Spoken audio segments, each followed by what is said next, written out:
샬롬. 오늘도 여러분의 마음에 평안이 가득하길 바랍니다.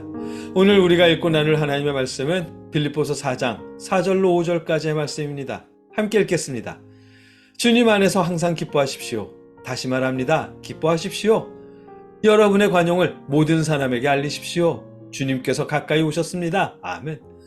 지난 금요일에 나눈 말씀에서 우리가 월요일에 말씀을 나누지 못해서 벌써 5일 전에 나눈 말씀이긴 하지만 그때 나눈 말씀에서 바울 사도는 주님 안에서 같은 마음을 품으라고 하셨습니다.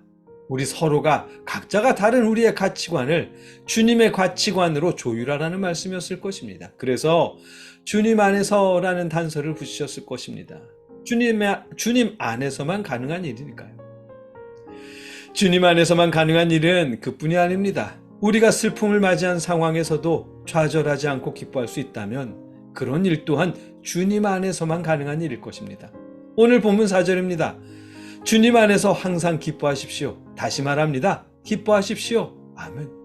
이 말씀에서 항상 기뻐하라는 말씀은 이별을 맞이하는 슬픈 상황을 상정했을 것이라고 주석가들은 말합니다. 왜냐하면 본문 중에 기뻐하십시오라는 표현은 각주에도 달려있듯 안녕히 계십시오라고도 번역할 수 있기 때문입니다.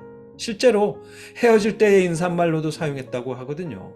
그래서 주석가들은 그렇게 주석하는 것입니다.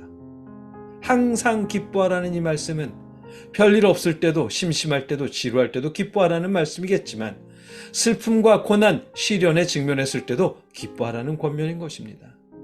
그런데 이런 일이 어떻게 가능하겠어요? 쉽지 않은 일입니다. 일반적으로는 말입니다. 그러나 주님 안에서는 그럴 수 있을 것입니다.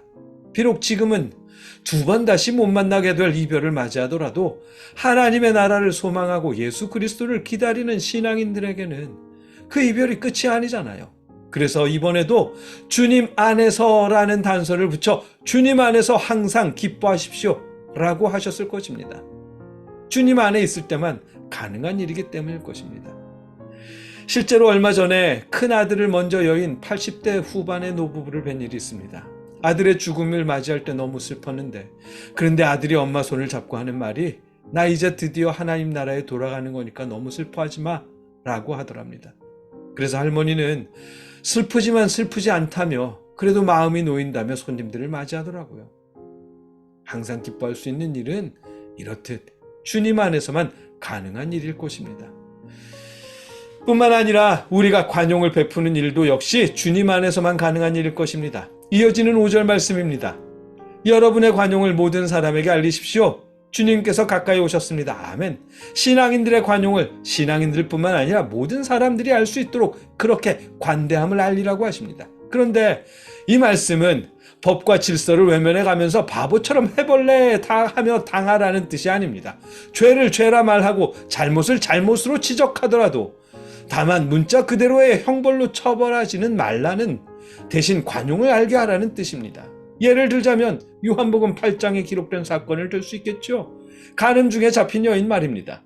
율법은 이 여자를 돌로 쳐 죽이라 했습니다. 그래서 유대인들도 그렇게 하려 했고요. 그러나 예수님은 아니었습니다. 율법의 문자대로 처벌하지 않으셨습니다.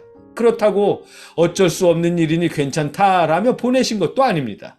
예수님은 여인을 정죄하거나 율법대로 처벌하시지는 않았지만 그에게 말씀하시길 예수께서 말씀하셨다. 나도 너를 정죄하지 않는다. 가서 이제부터 다시는 죄를 짓지 말아라. 아멘. 이렇게 말씀하셨습니다.